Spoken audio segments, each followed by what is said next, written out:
சின்ன ஒரு பிரச்சனை வந்து அப்படி இருக்கும். நான் போன வாரம் உங்கள் ஊர் பக்கத்தில் தான் பேசிக்கிட்டு இருந்தேன். அப்படி ஷார்ட்டாக போனால் அந்த ஊர் வந்துடும் நினைக்கிறேன். விஜய் எச்சம்பாடு சரிதானே? எவ்வளோ தூரம் இருக்கும்? ஹலோ, ஒரு 4-5 கிலோமீட்டர் இருக்குமா? அவ்வளோ போன வாரம் பேசிக்கிட்டு இருந்தேன். ஞாயிற்றுக்கிழமை எனக்கு மீட்டிங் கேன்சல். திடீர்னு அந்த பாஸ்டர் எனக்கு ஃபோன் பண்ணி சொன்னார், பாஸ்டர் எனக்கு மீட்டிங் வேண்டாம் கேன்சல்னார். நோட்டீஸ்லாம் அடிச்சிருந்து. ஏன்னு கேட்டால் பக்கத்து வீட்டு பையன் 25 வயசு பையன் இறந்து போயிட்டான் பாஸ்டர், அட்டாக்ல இறந்துட்டான், அவனுக்கு அடுத்த வாரம் கல்யாணம். சே, எவ்வளோ சங்கடம் இல்லை? நான் யோசித்து பார்த்தேன், அப்பா அம்மா எப்படி இருந்திருப்பாங்க, கூட பிறந்தவங்க எப்படி இருந்திருப்பாங்க? யோசித்து பாருங்க. சண்டே ஞாயிற்றுக்கிழமை பகலில் நான் வரலன்னு சொல்லி பாஸ்டர் ஜோயல் நேத்து என்னுடைய பேசின என்னுடைய மகன் ஜோயல் அனுப்பியிருந்தேன். அங்கே ஆராதனை இல்லை. கூட போகிறேன் அன்பு தம்பி ஆனந்துக்கு தெரியும். அவர் 10 நிமிஷம் கடமைக்கு பேசிட்டு வந்துட்டாங்க. பாருங்க, நிறைய இன்னைக்கு இளைப்பாறுதலை இழந்திருக்கிற கூட்டங்கள் ஏராளம். சமீபத்தில் 2 நாளைக்கு முந்தி என்னுடைய மருமகளுடைய அம்மா, அவங்க டீச்சர், அவங்களுடைய 2 பேரும் அவங்க ஆசிரியர், அவங்ககிட்ட பேசிக்கிட்டு இருக்கும்போது அவங்க ஒரு காரியத்தை சொன்னாங்க, என்னை சிந்திக்க வைத்தது.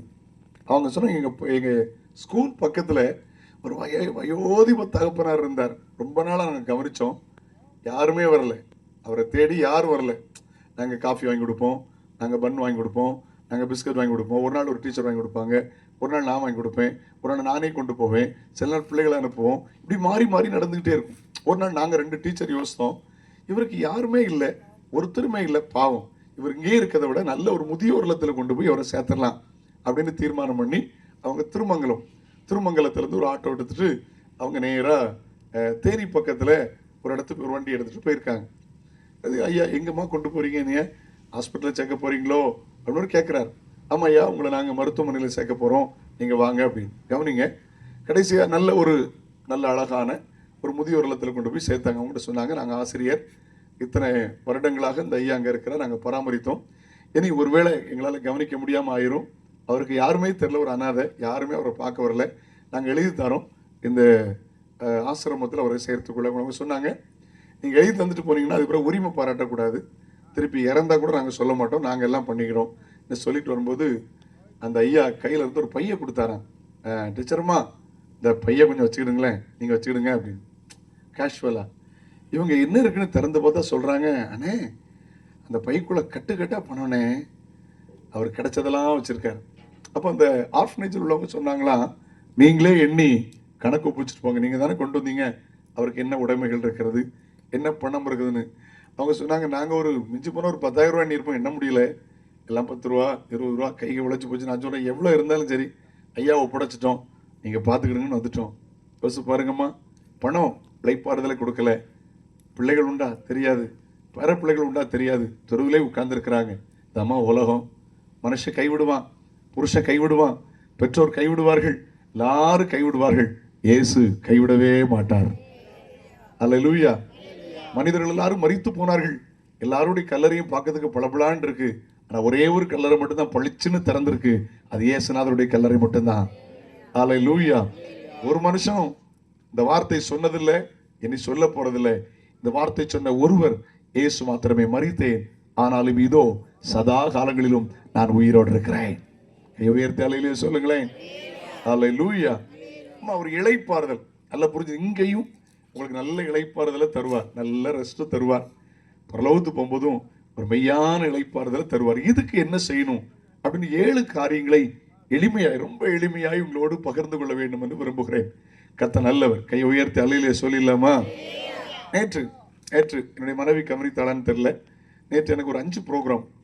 மத்தியானம் வீட்டில் இருந்து 1 மணிக்கு கிளம்பி அப்படியே போயிட்டு கடைசியாக இரவு நேரத்தில் எங்களுக்கு பசி.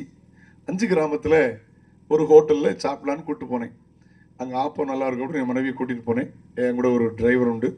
அப்போது நாங்கள் அங்கே போயிருந்த போது உட்கார்ந்தான் நான் கவனித்தேன், அந்த அந்த ஒரே ஒரு நபர், அவர் ஒருவேளை ஓனரானு தெரில, அவரை தவிர அந்த ஹோட்டலில் வேலை செய்த எல்லாருமே வயசான பாட்டிமார். அல்லேலூயா. அவங்க ரொம்ப ஆசீர்வாதமானவங்க. முரளி பாஸ்டர் வயசானவங்கன்னு சொல்லிட்டு இருந்தாங்க, வயசானவங்க ரொம்ப ஆசீர்வாதம். எனக்கு ரொம்ப வேதனையாக இருந்துச்சு. அப்போ இவங்கெல்லாம் அந்த ஹோட்டலில் வேலை செய்கிறாங்கன்னா தூக்கவே முடியல, சாம்பார் வழியை தூக்க முடியல. ஒரு ஐயா வரார், அவர் வயசானவர். ஒரு பாட்டியம்மா வருது, அது வயசானது. கவுண்டரில் இருக்கிற ஒரு அம்மா, அது வயசானது. அடுப்பில் நிற்குது, அது ஒன்று தான், அந்த அம்மாவுக்கு மட்டும் ஒரு 60 வயசு இருக்கும். மிச்சம் எல்லாம் பார்த்தீங்கன்னா எல்லாம் சீனியர் சிட்டிசன். ஒரு கடையில் வந்து வேலை செய்கிறதெல்லாம் வயோதிபர்கள். அப்போ நான் என்ன புரிஞ்சுக்கிட்டேன்னா, இவங்க உட்கார்ந்து சாப்பிட்ற நேரத்தில், ரெஸ்ட் எடுக்க வேண்டிய நேரத்தில் யாரோ கைவிட்டதுனால தானே ஒரு 100 ரூபாய், ஒரு 500 ரூபாய் கிடைச்சிடாதா, 400 ரூபாய் கிடைச்சிடாத, சாப்பாடு போக தயாராக வந்திருக்காங்க. நான் ஜூலி கவனிச்சேன் நீ அதை, நான் அதை கவனிச்சு பார்த்தேன். அவ்வளோ பேரும் வயோதிபர்கள். வயோதிபர்கள் எனக்கு பாவமாக இருந்துச்சு. பாட்டி வயசு, 75 வயசில் சாம்பார் வழியும் தூக்கிட்டு வருது. சார் எவ்வளோ கஷ்டம். இதாம்மா உலகம், இதான் உலகம். எல்லாம் யாரோ கவனிப்பாங்க, எதுவோ கவனிப்பாங்கன்னு நினச்சா, ஆமாம், கவனிக்க மாட்டாங்க. ரொம்ப கஷ்டம். ஆண்டவர் நல்லவர். பணக்குடியிலேருந்து பிள்ளைகள் வந்திருக்காங்க. அவங்க வீட்டு பக்கத்தில் ஒரு அம்மா செத்து போயிட்டாங்க. எங்களுக்கு தெரிஞ்ச குடும்பம். ஒரு காலத்தில் கடையெல்லாம் வைத்து ஓஹோன்னு வாழ்ந்தவங்க. இன்னைக்கு பார்த்தீங்கன்னா கவனிக்காமல் எங்கள் பிள்ளைகள் சாப்பாடு கொடுத்தாங்க. 2 ஆண் பிள்ளைகள் உண்டு அவங்களுக்கு, கவனிக்கலை. கடைசியில் இருந்தம்மா கூட கொஞ்சம் நேரம் இருந்திருக்கும். பால் ஊற்றுன்னு எல்லாரும் பால் ஊற்றி விக்கி சாவ வச்சுட்டாங்க. உண்மையாக பையனோட கேளுங்க, இந்த பால் ஊத்துற சங்கடம் எனக்கு பிடிக்கவே செய்யாது. அவங்களுக்கு கொஞ்சம் சொட்டு சொட்டாக இறங்கிறதுக்கு முந்தி இந்த அவ்வளோ கேஸுகளும் சேர்ந்து நிறைய ஊற்றி பால் ஊற்று, பாட்டிக்கு ஊற்று, அவாவா இவாவா, என் அறிவு கிட்ட கேஸு விழா இருக்கும்போதே கொடுத்து கொண்டாடேன். சாவ போகிற நேரத்தில் பால் ஊற்றி கொல்லதுக்கு இது கொலைக்கு சமமாகாதா? கவனிக்கிறது இல்லை. இன்றைக்கு இளைப்பாறுதல் இல்லை. இதுதான் உலகம். என்னை கவனிக்க அன்போடு கேட்கிறேன். படித்த குடும்பத்தில் இருக்குது, பணக்கார குடும்பத்தில் இருக்குது. அல்லேலூயா. ஆண்டவர் நல்லவர். ஆமென். பிள்ளையை நேசிச்சு காலத்துக்கு முந்தைய சொத்தெல்லாம் எழுதி கொடுத்துருவாங்க. நம்ம காலத்துக்கு பிறகு பிரச்சனை வந்துடக்கூடாதுலான்னு. இது காலத்துக்கு முந்தைய முதியோர் இல்லத்தில் சேர்க்க பார்க்கு ஏற்படுத்தின முதியோர் இல்லங்களுக்காக நான் ஸ்தோத்திருக்கிறேன். மாதம் ஒரு முதியோர் இல்லத்துக்கு நான் 1000 ரூபாய் காணி கொடுக்குறேன். ரொம்ப வருஷமா கொடுக்குறேன். முதியோர் இல்லத்துக்காக தோத்துறோம். ஆனால் இனி ஒரு முதியோர் இல்லம் நம்முடைய தேசத்தில் எழுப்பினால் அது நம்முடைய தேசத்துக்கு சாபம்.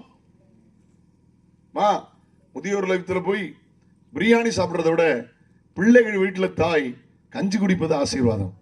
கையை உயர்த்தி தலையிலே சொல்லிடலாமா? ஓகே, போலாம். நம்ம செய்திக்குள்ள போயிடலாம். நல்ல இளைப்பாறுதல் இல்லை. பிள்ளைகளுக்கு இளைப்பாறுதல் இல்லை, பெரியவர்களுக்கு இளைப்பாறுதல் இல்லை, சிலர் மனைவிக்கு இளைப்பாறுதல் இல்லை.